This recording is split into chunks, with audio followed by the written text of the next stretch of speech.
Здравствуйте, дорогие наши читатели, друзья! Мы сегодня в гостях у всем вам уже давно известного Александра Григорьевича Подголова. И мы сегодня поговорим о литературе, о силе слова и ее значении в патриотическом воспитании не только молодежи, но вообще всего народа. Да? Что означает слово? И что означает слово патриотизм лично для вас? Ну, во-первых, спасибо, Ольга, что вы почти через год опять пришли. Хотя мы хотели это сделать традиционно. Ну, главное, что вы пришли теперь на новое место работы. И у меня, кстати, хоть я сейчас являюсь заместителем председателем Государственного собрания ЛТУМ, простонародье вице-спикер, да? А кроме этого, тут и сейчас по новой системе я как бы председатель комитета по делам военнослужащих, участников боевых действий и вопросам патриотического воспитания и общественных организаций. Вот по поводу патриотизма. Только уже никому не секрет, и что мы зазвонили в слово патриотизм. Да.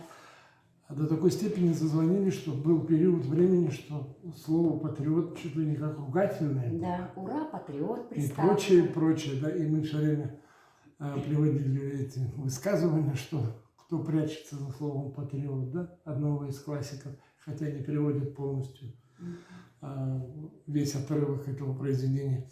И мне кажется, что одно из главных сейчас, как сказать-то лучше, главных задач и моего поколения, и вашего цеха, выражаясь старым языком, литератора, надо вернуть этому слову настоящее его понимание и значение. Потому что, по большому счету, патриотизм – это же любовь к матери, любовь к жене, любовь к детям, любовь к любимому двору, дому, школе, Алласу, району. Это же родина значения, это же патриотизм. А не патриотизм, стоишь, например, и поешь гимн, да? Это тоже надо. Но это внутренний атрибут, а внешний это совершенно другое. Поэтому у нас большая задача, и я думаю, что мы вот только с вами разработаем даже программу, и наш комитет будет поддерживать, именно подойти к этому слову по-человечески, не пафосно, а по-человечески, чтобы патриотизм стал как воздух, понимание и душевные отношения, именно начиная с детей и заканчивая моими ровесниками. Нормально объяснил? Да, очень хорошо вы мне объяснили, как раз сложили именно вот мою внутреннюю конфронтацию именно с пониманием патриотизма. Патриоты – это не те, которые на митингах стоят с транспарантами, а те, которые со всем к вам уважением делают молча, спокойно свою работу. Вы знаете, вот у меня есть пример. Перед тем, как начнем книги, я вот тут познакомился совсем недавно с одним таким движением, которое возглавляет Ирина Егоровна Савина. Они называются, по-якутски очень тяжело мне будет сказать, поэтому я скажу по-русски, «Теплота рук». Они шьют обмундирование для наших солдат. Женщины, их около 30. Они свободное от работы время шьют бесплатно. И они уже более 2000 шили таких работ. Вот он, настоящий патриотизм. Да, и они что просят-то? Они просят, помогите нам с материалами, купите нам машинку, купите там другую машинку для вышивания, там, да? Или там помогите денег хотя бы, чтобы, или там попробуйте решить вопрос, чтобы наши женщины ездили на работу хотя бы бесплатно. Вот они, патриоты. Вот. Да, очень хороший пример. Ну и как такое социальное, я считаю, у нас все-таки организация. Вы знаете, что наше издательство старейшее вообще на Дальнем Востоке, уж тем более в Якутии, и мы выпускаем социальную литературу. Конечно, мы не остаемся в стороне. Любой издатель, любой литератор, писатель, он, наверное, обязан быть впереди, да, в авангарде. И поэтому мы сейчас большое внимание уделяем именно книгам патриотического толка, мужской литературе, может быть, можно так сказать, да? И вот таким образом я хочу познакомить и вас, и наших читателей с несколькими книгами, которые у нас вышли в прошлом году и в этом году. Во-первых, я хочу представить вам своего личного друга Василия Ружина. Вот такую книжку мы выпустили. Вот «Сюрях. Пламенное сердце» отправился обратно и уже навсегда. И вот это вот, к сожалению, книжка его на якутском языке вышла уже посмертно, хотя он знал, что она выйдет. Была рекомендована. И мы эту книжку вот со всеми его выпустили. И сейчас Союзом писателей и Советом молодых литераторов готовится книжка его на русском языке. Он писал одинаково хорошо на русском и на якутском. Вот такую поэтическую книгу выпустили. Также у нас есть достаточно много книг. Да, к слову о чести, Михаил Сиванков. Это тоже настоящий патриот, линчанин. Знаете, чем он занимается? Он возит группы детей на раскопки по боевым местам Великой Отечественной войны. Таким образом он приучает. Вот значит. Дело в том, что вот тут мы недавно обсуждали методические рекомендации Министерства молодежи. И там были написаны поддержка поисковых групп. Я тогда спросил, а вообще у нас есть такие группы? Есть. Вот оказывается. Да, в Ленске вот она вот работает. В Ленске, оказывается, Михаил Сиванков. Надо вот хайпануть. Поэтому надо пропагандировать, надо заставлять людей читать. Именно вот так вот брать. Вы знаете, я вот уже в течение 5 лет я взял за правило, у меня теперь, раньше я дарил там всякие комбайны, да, я столкнулась с этой вашей прекрасной традицией. А теперь я дарю книги. Правильно. Книги, потому что я думаю, что надо просто дарить книги, пусть люди читают. Надо, чтобы люди вернулись к книгам.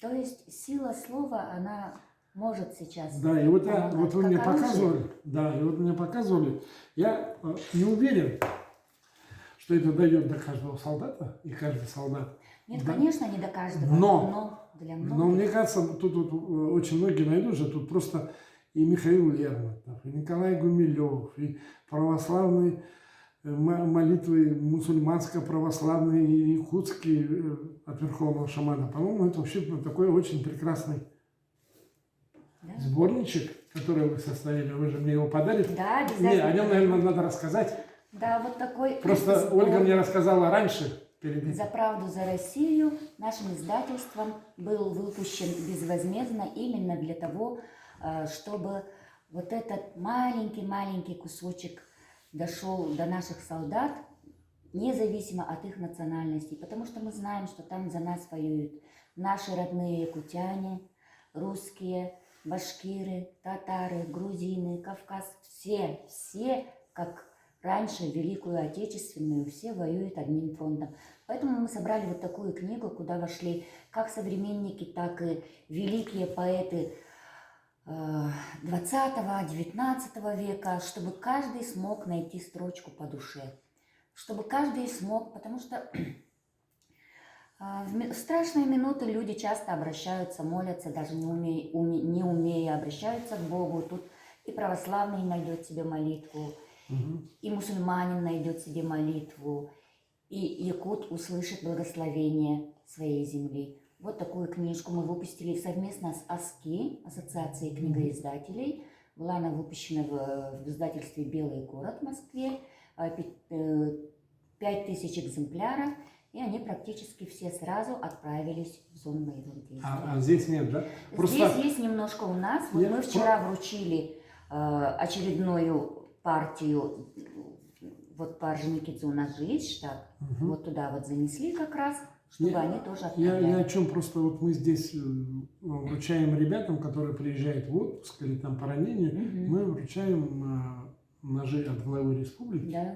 И вот было бы хорошо вот такую еще книжку давать. Хорошо, давайте мы это обсудим тогда. Ну да, вот мне подарите мне штук 20 штук.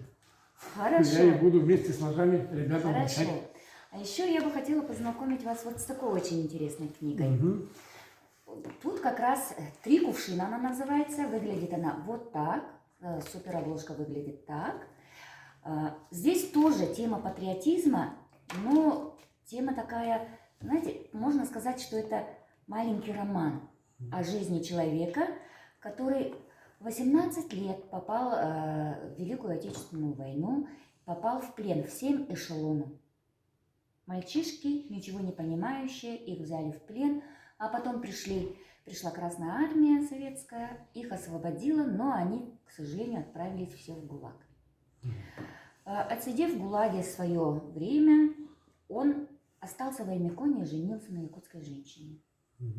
Нарожал детей, и, к сожалению, так случилось, что все никак не получалось его реабилитировать. То документы пропали, то еще что-то, то какие-то проволочки. Прожил он долгую и счастливую жизнь, в принципе, но он очень-очень скучал по родине. И перед смертью он своим сыновьям сказал, чтобы они нашли своих родственников в Грузии, и что у них есть традиция закапывать 3 кувшина. Но его сын после смерти поехал и нашел своих родственников, и они даже нашли эти 3 кувшина. И вот насколько даже будучи оторванным от малой родины, от земли, человек воспитал своих. Ну вот оттуда же начинается, наверное, да, патриотизм, от связи поколений, от любви к родной земле, от традиций. Да, и от обычаев. И от обычаев. Да, да. Я вот с удовольствием прочитаю эту книгу, потому что в очень далекий, когда-то я хотел стать вместе с Федотом Семеновичем Тумусовым вице-президентом республики, были выборы, и я оказался вот как раз в Аймеконском районе, и я именно встречался там с людьми, которые вот очень похожи с людьми. Возможно, это были они. Не, ну кто-то там из них был, я там разговаривал. Там очень интересная история, потому что, например, там ты сидишь, видишь, что перед тобой сидит человек кавказец какой-то, а он на якутском языке. Да. Вот. И там другие, там очень такие интересные. Я с удовольствием прочитаю эту книгу. Вот эту книжку. Да, и думаю, что Я вам будет попрошу интересно. у автора, мы просто сегодня быстро собирались, я попрошу у автора, я знаю, что вы собираете книги только с личными автографами, Да. и самолично вам занесу с ее Отлично. автографом. Так вот, дорогие друзья, мы советуем вам не проходить мимо вот таких маленьких, но таких теплых книг, читать их своим детям, рассказывать о них своим друзьям, проникнуться вот этим духом настоящего патриотизма, не плакатного. Хочется, чтобы вы понимали, что каждый из нас – это кусочек нашей родной земли, и все мы вместе, маленькие-маленькие кусочки со своими бедами, проблемами, да, мы все-таки создаем нечто единое, большое и сильное. У меня просто совет есть. Я был на многих всяких, как скажем, семинарах всяких, где учат, как надо работать, как надо планировать свой рабочий день. И вот один из них, мне семинар чем запомнился, там одна из ведущих, она сказала: уважаемые офис-менеджеры, с такой иронией, или это был сарказм, ну, и она сказала: запланируйте себе в день 1 час. 1 час. Каждый день, или во время работы, или сразу после работы. И читайте просто хорошую художественную литературу. Вот 1 час в день. Хорошую. 1 раз в день. 1 час в день. И вы поймете и увидите результаты, насколько вообще у вас улучшится работоспособность, а насколько вы будете совершенно по-другому относиться к людям. Вы знаете, вот я следую этому совету уже, я не знаю, по-моему, лет 7 или 8. Поэтому 1 час я обязательно читаю художественную литературу. А вам, друзья, мы еще раз советуем читать хорошую литературу, оставаться верными себе, слушать себя. Издательство «Аяр» всегда рада видеть вас в своих магазинах, и вы у нас можете купить те книжки, которые мы сегодня вам представили с Александром Григорьевичем. Спасибо большое, до скорых встреч!